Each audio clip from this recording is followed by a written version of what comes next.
Good morning, students. So it is our first class of class 11th in a subject of geography, and as you know that is the corona season, so we are bounded to in a virtual class. So students, we start our first class in a subject of geography, and our first chapter is India and its location. And as you know that chapter you also learn in class 9th, and in class 11th also you are learn again India's and its location. So you are already known the India situation, physiographic divisions, longitude and latitudinal positions.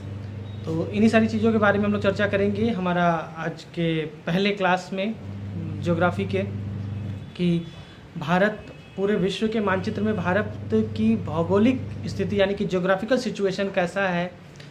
और जैसा कि आप लोगों को longitude और latitude के बारे में पता ही होगा कि लॉन्गिट्यूड किसे कहते हैं, लैटीट्यूड किसे कहते हैं। ये सारी इमेजिनरी लाइंस होती हैं जिसके माध्यम से हम किसी भी देश के सिचुएशनल कंडीशंस यानी कि वो देश कहाँ पे स्थित है पूरे अर्थ पे, उस देश का ज्योग्राफिकल सिचुएशंस कहाँ पे है हम उसको जान पाते हैं। आपको पता होगा कि 0 डिग्री प्राइम मेरिडियन लाइन जो कि लंदन से स्टार्ट होती है, ईस्ट और वेस्ट की तरफ जाती है। लॉन्गिट्यूड जो खड़ी लाइनें होती हैं, लैटीट्यूड जो हॉरिजॉन्टल होती हैं उन्हें लैटीट्यूड कहते हैं।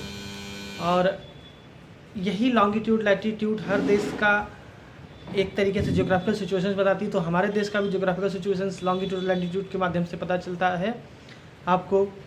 और उसके बाद कितनी भारत के पड़ोसी देश कौन से हैं, भारत की फिजियोग्राफिक डिविजन्स कैसी हैं और किस प्रकार का यहाँ का ज्योग्राफिक स्ट्रक्चर है, कहाँ पे कैसी नदियाँ बहती हैं, साउथ में कौन सी नदियाँ बहती हैं, इसके पेनिनसुलर एरियाज़ कैसे हैं, ये सारी जानकारी हम लोग इस चैप्टर में लेंगे। अब अगर हम लोग भारत के मेनलैंड की बात करें तो ये उत्तर में जम्मू कश्मीर से लेकर के दक्षिण में कन्याकुमारी तक, और पूर्व में यानी ईस्ट में अरुणाचल प्रदेश से लेकर के वेस्ट में गुजरात तक पूरा फैला हुआ है। और जब हम इसके कोस्टल रीजन की बात करें तो समुद्र तक हमारा कितना भारत का भूभाग माना जाएगा, तो करीब 12 नॉटिकल मील यानी कि करीब 21.9 किलोमीटर का एरिया जो हमारे मेन बाउंड्री लाइन से समुद्र तक है वो हमारी सीमा में माना जाएगा। और इसके साथ साथ आप देखिए हमारे यहाँ जो लॉन्गिट्यूडल और लैटीट्यूडनल लाइंस का जो एक सेपरेट जो हुआ है, जो फैलाव है, कारण ये है कि भारत एक बहुत बड़ा लैंड मास है। और बड़े लैंड मास होने की वजह से करीब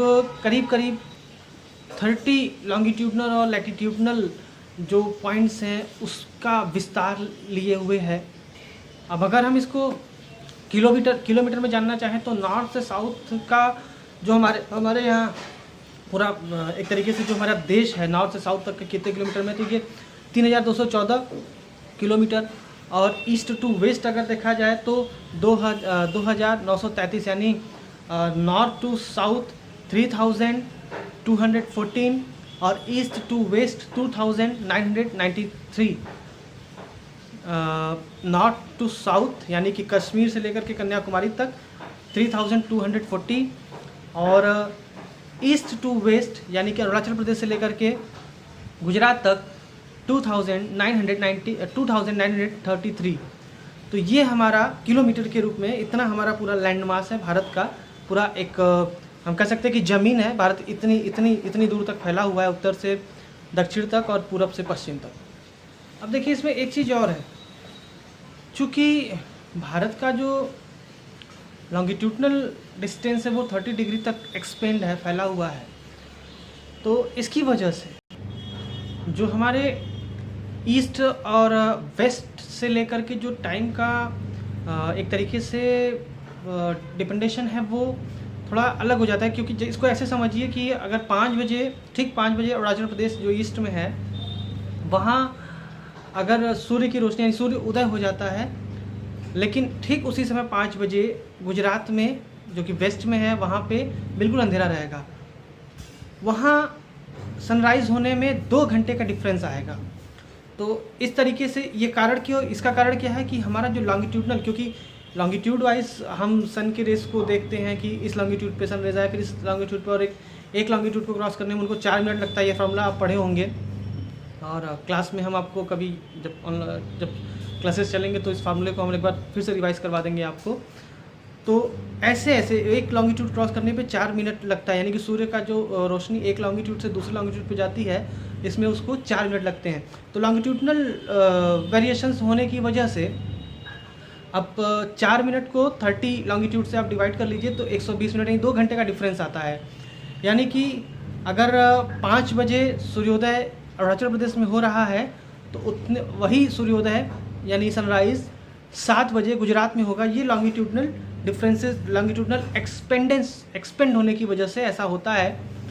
और इसी वजह से अच्छा, इसके पीछे जो कारण है कि भारत में स्टैंडर्ड टाइम है जो वो एक है। बहुत सारे देशों में क्या कहते हैं, लॉन्गिट्यूडनल एक्सपेंड की वजह से कई स्टैंडर्ड टाइम रखे जाते हैं, लेकिन भारत में सिर्फ एक ही स्टैंडर्ड टाइम रखा गया है जो कि इलाहाबाद के नज़दीक मिर्ज़ापुर के नज़दीक इलाहाबाद के नज़दीक मिर्ज़ापुर एक इस जगह है, वहाँ से लिया गया है। और यहाँ से क्यों लिया गया है, क्योंकि ये पूरे भारत का सबसे मिड ऑफ पॉइंट माना जाता है, सबसे सेंटर पॉइंट माना जाता है, इसलिए वहाँ से हम standard time, Indian standard time को लिए हैं, वहाँ से हमारी घड़ियों को मिलाया जाता है।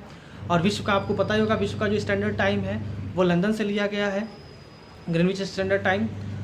तो इस तरीके से हम लॉन्गिट्यूडनल एक्सपेंड को समझेंगे, समय को समझेंगे कि कैसे समय में सूर्योदय सनराइज़ में वेरिएशंस होने के बाद भी हम पूरे देश को एक समय रखते हैं ताकि कोई प्रॉब्लम ना हो देश में। बहुत सारे देशों में ऐसे चीज़ें अलग अलग आती हैं, अलग अलग समय स्टैंडर्ड टाइम होते हैं, लेकिन हमारे यहाँ हम एक ही समय रखते हैं। और ऐसे क्वेश्चंस आते भी हैं कि 7 बजे 5 बजे जब अरुणाचल प्रदेश में सूर्योदय होता है तो उसी समय अंधेरा होता है, गुजरात में ऐसा क्यों? तो आप आई होप कि आपको समझ में आ गया होगा कि ऐसा क्यों होता है, ये लॉन्गिट्यूडनल एक्सपेंड होने की वजह से होता है। साइंस की बात करें तो सबसे पहले फिजियोग्राफिक डिवीज़न बात करें तो 6 फिजियोग्राफिक डिवीजन है हमारे पास। ऊपर से अगर देखें तो सबसे पहले ग्रेट हिमालय, उसके बाद नॉर्दर्न प्लेन, उसके बाद ग्रेट डेजर्ट, फिर कोस्टल रीजन्स हैं, आइलैंड्स है और डेक्कन का प्लेट्यू है। इस प्रकार 6 हमारे फिजियोग्राफिक डिवीजन्स हैं। और आप नॉर्थ में देखें तो बहुत ऊंचे ऊंचे पहाड़ आपको मिलेंगे, और उसके बाद उसके नीचे आएंगे तो आपको यहाँ पे बड़ी नदियाँ मिलेंगी, गंगा, यमुना, कोसी, उस महानदी कृष्णा। उसके बाद आप और नीचे उतरेंगे तो डेक्कन का प्लेट्यू मिलेगा, और उसके पहले राजमहल हिल्स की घाटियाँ मिलेंगी, अरावली पर्वत मिलेंगी, ग्रेट डेजर्ट मिलेगा आपको थार का। और जो डेक्कन प्लेट्यूज़ है वहाँ पे आपको गोदावरी, कृष्णा, कावेरी, ये महत्वपूर्ण नदियाँ जो कि दक्षिण की हैं, ये नदियाँ आपको मिलेंगी। और फिर आप देखिए कोस्टल रीजन आपको मिलेंगे। कोस्टल रीजन में हमारे यहाँ वेस्ट की तरफ आप देखिए और ईस्ट की तरफ देखिए, इन दोनों की तरफ से वेस्टर्न और ईस्टर्न घाट चले आ रहे हैं, और नीचे तमिलनाडु की तरफ ये मिले हुए हैं। वेस्ट की तरफ जो वेस्टर्न घाट की तरफ जो पर्वत श्रृंखलाएँ हैं, जो पहाड़ी श्रृंखलाएँ कह सकते हैं, उसको सह्याद्री कहते हैं। और बहुत सारे इस प्रकार से वहाँ पे काफ़ी हम ये कह सकते हैं कि जो एक तरीके से जो स्पीसीज़ होते हैं, बहुत वैरायटी की स्पीसीज़ आपको वेस्टर्न घाट में मिलेंगे। यूनेस्को ने इसको एक तरीके से सेफ जोन में भी रखा है। तो ये हमारे यहाँ साइज़ और किस प्रकार का वहाँ का जियोग्राफिक लोकेशंस हैं, इस पे हम लोग चर्चा कर रहे हैं। कोस्टल रीजन की बात करें, उसकी बाउंड्री मैपिंग की बात करें तो आइलैंड्स, पूरे सब आइलैंड वगैरह को लेकर के जो हमारा कोस्टल रीजन का बाउंड्री है वो पूरा 7570 किलोमीटर तक का विस्तार लिए हुए है, तक फैला हुआ है। और इस तरीके से देखिए तो हमारे जो हमारा भारत देश है वो ज्योग्राफिकल डिवीज़न पे बहुत सारी वैरायटीज़ लिए हुए हैं। पहाड़ हैं, पठार हैं यानी कि प्लेट्यूज़, माउंटेन्स हैं, प्लेट्यूज़ हैं, प्लेन्स हैं, डेजर्ट है, और कोस्टल एरियाज़ भी है। यानी कि पूरे विश्व में जितने भी ज्योग्राफिकल फीचर्स हैं वो हमारे देश में हर जगह आपको मिलेंगे, जिसकी वजह से हमारे यहाँ बहुत सारी वैरायटीज़ मिलेंगी, कल्चरल वैरायटीज़ मिलेंगी, खान पान में वैरायटीज़ मिलेंगी, बातचीत में, बोलियों में, भाषाओं में बहुत वैरायटीज़ मिलेंगी। और इन सारी वैरायटीज़ होने के बाद भी अगर हम देखें तो आज भी हमारा देश पूरी तरीके से एक है, एकजुट है, तो ये अपने आप में बहुत बड़ी बात है। और अगर इसके साथ साथ उसके अपने पड़ोसियों की बात करें तो आप जो हमारे यहाँ फिगर 1.2 है जो मानचित्र है उसमें आप देख सकते हैं भारत एशिया एक चीज़ और है आपको बताना चाहता हूँ कि भारत का जो ज्योग्राफिकल लोकेशंस है वो नदर्न हेमिस्फीयर में है।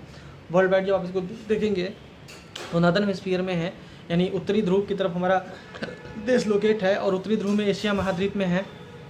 और एशिया महाद्वीप की बड़ी कंट्री होने की वजह से एक बड़ा लैंडमास है हमारे पास। तो इस प्रकार से हमारे जो पड़ोसी हैं पाकिस्तान, चीन, नेपाल, भूटान, म्यांमार, बांग्लादेश, ये हमारे पड़ोसी देश हैं।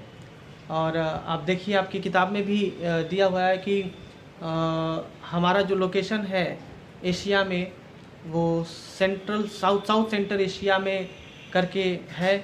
और 3 ओशियंस हैं हमारे वेस्ट में, पैसिफिक ओशियन, हमारे साउथ में हिंद महासागर इंडियन ओशियन, और हमारे ईस्ट में बे ऑफ बंगाल, यानी वेस्ट में पैसिफिक अरब सागर कहते हैं उसको, पैसिफिक ओशियन नहीं, हम कहेंगे अरब सागर ही नाम लेंगे। पैसिफिक ओशियन तो काफ़ी दूर चला जाएगा, अरब सागर ही हम कहेंगे उसे, क्योंकि ठीक बगल में उस सागर के ओशियन के अरब कंट्रीज़ हैं।